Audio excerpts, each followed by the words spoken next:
तो खुसरो बाग के दर्शन के बाद अब बारी थी अपने सफर को आगे बढ़ाने की, क्योंकि ऑलरेडी हमने खुसरो बाग में काफी समय व्यतीत कर लिया था। इसलिए हमारे लिए सही यही था कि हम अपने सफर को आगे बढ़ाएं और अपने दूसरे स्थान के लिए कूच करें। और हमने अपने सफर को पैदल ही जारी रखते हुए आगे बढ़ने का फैसला किया। अब क्योंकि प्रयागराज में हमने प्रयागराज स्टेशन के बारे में काफी कुछ सुन रखा था, वहाँ पे आधुनिकीकरण के लिए जो कार्य हुए उनके बारे में सुन रखा था, तो हमने कहा क्यों ना मौका अच्छा है, इसको भुनाया जाए। और खुसरो बाग से कुछ ही दूरी पर उपस्थित है प्रयागराज स्टेशन।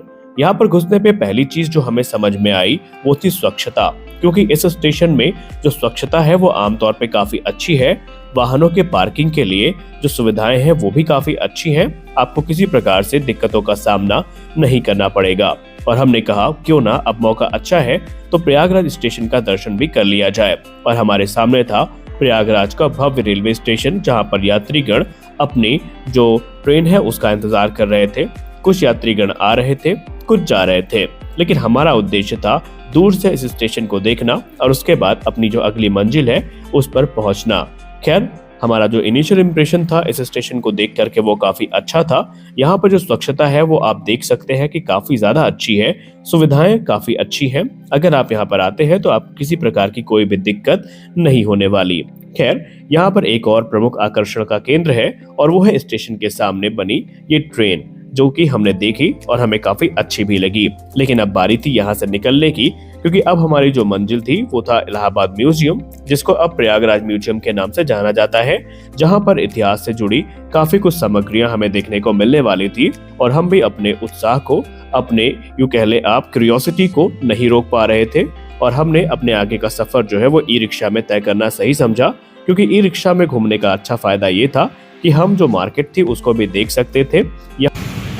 पहले भी कहा था भाई कि प्रयागराज घूमना है तो पैदल ही आओ, बाइक वाइक पे कोई मज़ा नहीं है। लेकिन एक ही दुख आज ही है कि बस नहीं चल रही है और 4 बजे तक हमें निकलना है यहाँ से, तो कंपनी गार्डन तो हो ही लेंगे आराम से।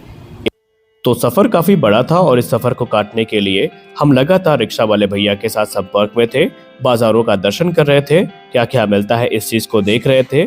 और थोड़ी देर वेट करने के बाद फाइनली हम अपनी मंजिल पे पहुंच चुके थे, जो कि था कंपनी गार्डन, जिसको यहाँ के लोग चंद्रशेखर आजाद पार्क के नाम से भी जानते हैं।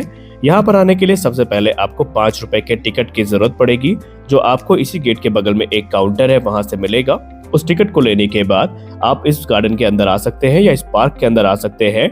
और जैसे ही आप इस पार्क के अंदर घुसेंगे, यहाँ पर एक प्रमुख आकर्षण की चीज है जो आपको घुसते ही दिखाई पड़ेगी, और वो है भारतीय वायुसेना का एक MiG-21 फाइटर एयरक्राफ्ट। जी हाँ, यहाँ पर एक प्रमुख आकर्षण का केंद्र है भारतीय वायुसेना का MiG-21 फाइटर एयरक्राफ्ट, जिसको हम सब प्यार से फाल्कन स्लेयर के नाम से भी जानते हैं, क्योंकि wing commander Abhinandan Varthaman sir के द्वारा एक MiG-21 फाइटर एयरक्राफ्ट से ही पाकिस्तानी F-16 को मार गिराया गया था। तो हमारे पास अवसर था कि हम इस विमान को करीब से देखें, और हमने इस अवसर को पूरी तरीके से भुनाया और इसके बारे में जो जानकारी लिखी है उसको पढ़ा और इस विमान के बारे में अच्छे से समझा। और आप भी अपने स्क्रीन पे इस समय MiG-21 इंटरसेप्टर को देख सकते हैं। लेकिन अब बारी थी अपनी सफर को आगे बढ़ाने की, और हमने ज्यादा समय व्यतीत करना सही नहीं समझा, और हमने ये कोशिश की कि ज्यादा से ज्यादा स्थानों को हम देख सकें। और इसलिए अब हमारी मंजिल थी प्रयागराज म्यूजियम, जिसके बारे में हमने काफी कुछ यहाँ पर सुन रखा था। तो चंद्रशेखर आज़ाद पार्क में आपका स्वागत है। और अब आप सोच रहे होंगे कि मैं फेस क्यों नहीं दिखा रहा हूँ, उसके पीछे का कारण ये है कि मेरा माइक डिस्चार्ज हो गया है। अनफॉर्चुनेटली मुझे लगा था कि वो चार्ज है, लेकिन वहीं पे वो डिस्चार्ज हो गया। फिलहाल यहाँ पे बहुत बढ़िया चीज़ देखने को मिली, जैसे कि आपने शुरुआत में देखा कि मुझे MiG-21 देखने को मिला। हालांकि वो कौन सा वेरिएंट है, FL है या बाइजन तो नहीं होगा, FL ही होगा, तो वो देखने को मिला। इसके अलावा अब जा रहे हैं आज़ाद जी की प्रतिमा को देखने, जो सबसे इम्पॉर्टेंट है। बाकी यहाँ पे सजावट काफ़ी ज़्यादा हो चुकी है, यहाँ पे गार्डन है, बैठेंगे आराम करेंगे, आपको भी दिखाएंगे। लेकिन हमारा जो मुख्य उद्देश्य है वो चंद्रशेखर आज़ाद जी को देखना है, तो चलेंगे वहाँ पे, उनको प्रणाम करेंगे, उसके बाद परिक्रमा करेंगे और चले आएंगे। हालांकि मज़ा आ रहा है काफ़ी, लेकिन फिर भी वीडियो काफ़ी बहुत बड़ी हो चुकी है, और आज तकरीबन ये मान के चलिए कि 60 मिनट की रिकॉर्डिंग तो हो ही चुकी है। अब क्योंकि इस पार्क में शायद हम पहली बार आए थे, इसलिए रास्तों को लेकर के हम इतना श्योर नहीं थे, लेकिन यहाँ पर मैप दिखता है, जिसके बाद हमारी सारी कंफ्यूजन्स दूर हो जाती हैं और हम मजा करते करते पहुंच जाते हैं प्रयागराज म्यूजियम में। यहाँ पर एक खास चीज है जो हमें ध्यान रखनी होगी, कि यहाँ पर म्यूजियम का टिकट 50 रुपए का है, लेकिन अगर आप फोटो खींचना चाहते हैं तो उसके लिए आपको 100 रुपए अतिरिक्त देने पड़ेंगे, जहाँ पर आपको एक रसीद मिलेगी, तभी आप फोटो खींच सकेंगे। तो म्यूजियम में गजब व्यवस्था है गुरु, मतलब हर चीज़ की पर्ची कट रही है। मतलब घूमने आओ तो 50 रुपए की पर्ची, उसके बाद फ़ोटो खींचना है तो 100 रुपए की पर्ची कटी। मतलब फ़ोटो खींचने के लिए 100 रुपये देना पड़ता है, वो भी अगर फ़ोन से। कैमरा का है तो फिर 200 रुपया दो।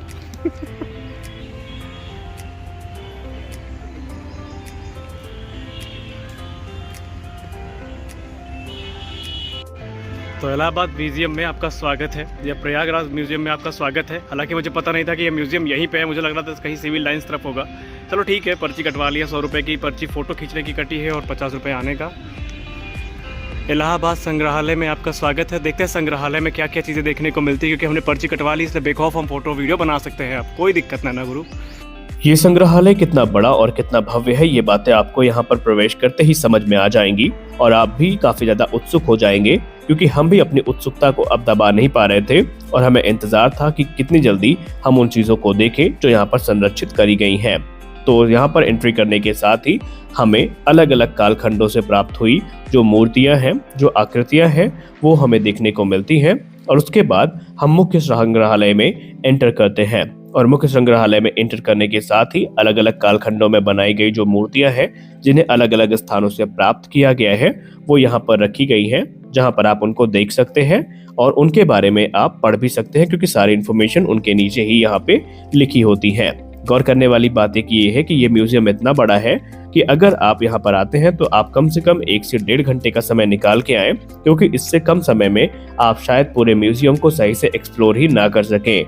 और ये म्यूजियम इतना बड़ा है कि यकीन मानिए, अगर हम वीडियो बनाना भी चाहते तो हम ये वीडियो इस पूरे म्यूजियम का बना नहीं सकते थे, क्योंकि उससे जो ड्यूरेशन है वो 1 से लेकर के 1.5 घंटे तक हो जाती। यहाँ पर अलग अलग कालखंडों में अलग अलग समय में जो मूर्तियां प्राप्त हुई हैं, आर्कियोलॉजिकल सर्वे ऑफ इंडिया के द्वारा जिनको संरक्षित किया गया है, वो सारी चीजें यहाँ पर आपको देखने को मिलेंगी, जैसे कि भगवान बुद्ध की मूर्ति, भगवान शिव की मूर्ति, माता पार्वती की मूर्ति, और भी उस समय के हिसाब से जो मूर्तियां और जो औजार रहे होंगे कई हजार साल पुराने, वो यहाँ पर प्राप्त किए गए हैं और उनको संरक्षित भी किया गया है। और आप इस म्यूजियम में जब घुसेंगे तो आपका जो रोमांच होगा वो चरम पर होगा, क्योंकि आप हजारों साल पुराने इतिहास के यहाँ पर साक्षी बन रहे होंगे। और ऐसा ही हाल कुछ हमारा था।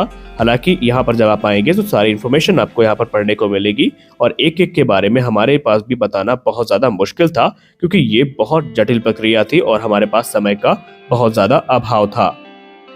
तो अभी मैं हूँ प्रयागराज म्यूज़ियम के अंदर और ये म्यूज़ियम बहुत बड़ा है भाई। मतलब मैं वीडियो बनाना चाहूँगा तो घंटे भर से ऊपर का वीडियो बनेगा, तब भी मैं सारी चीज़ें कवर नहीं कर पाऊँगा। इसलिए मोटे तौर पे मैं आपको सिर्फ मूर्तियाँ दिखा रहा हूँ, उस पर जो जानकारी है मैं कुछ के बारे में बताऊँगा। बाकी आप यहाँ पे आइए ज़रूर, और तब आप उसको एक्सपीरियंस करिए, ज़्यादा अच्छा रहेगा। तो इस वीडियो के प्रथम भाग में हमने आपको इस संग्रहालय से जुड़ी जो बेसिक इन्फॉर्मेशन है वो प्रदान करी, लेकिन इसका जो द्वितीय भाग होगा उसमें हम विस्तृत तौर पर चर्चा करेंगे इस संग्रहालय के बारे में और हमारे जो स्वतंत्रता संग्राम सेनानी हैं उनसे जुड़े भी कई सारी चीजें यहाँ पर देखने को मिली हैं, जो आपको इस वीडियो के दूसरे भाग में देखने को मिलेंगी। तो चैनल को सब्सक्राइब करना मत भूलिएगा, क्योंकि आपके लिए सब्सक्रिप्शन तो फ्री है, लेकिन उससे हमारी काफी मदद होती है और आपका एक एक लाइक हमारा मोराल काफी ज्यादा बढ़ाता है और हमें आगे इसी प्रकार के कार्य करने की जो प्रेरणा है वो भी देता रहता है। तो वीडियो को लाइक जरूर करिएगा और चैनल को सब्सक्राइब भी जरूर करिएगा। मिलते हैं अगले वीडियो में, तब तक के लिए जय हिंद।